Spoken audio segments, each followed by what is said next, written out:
Joe. So we have another question from a listener, and this is from Angela. Let me read it to you. Angela says, Joe, how do you prevent shadow IT without slowing down the business? In a lot of organizations, teams turn to outside engineers or agencies because internal IT just can't move fast enough. I know, I've been there.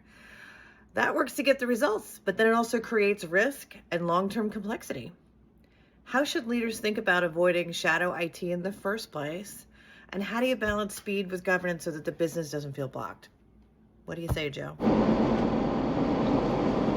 Hello, Angela, and thank you so much for the question. So, a couple things.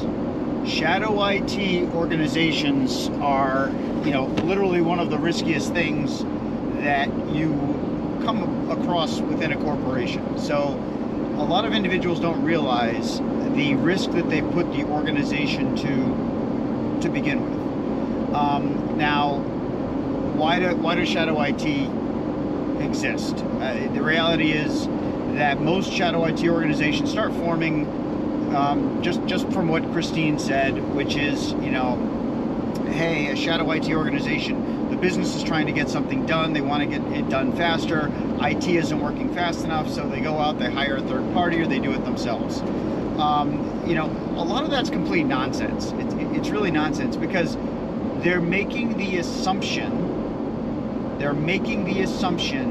that an IT organization that's brought in from the outside, or them doing it on their own, can do it quicker or better or faster, and they don't want to invest and they don't want to get permission to do that from the general IT organization. But it's nonsense. The reality is, the only reason why you're able to operate faster is because you're doing something that is increasing risk to the company. So step one to prevent shadow IT is, number one, you have to start a education process, which means you have to go out and you have to educate, whether this is done through testing. If you're in a regulated industry, chances are you have to be tested for security and other knowledge around technology usage. But the first thing is educate everybody the risk of the organization. Number two is through policy.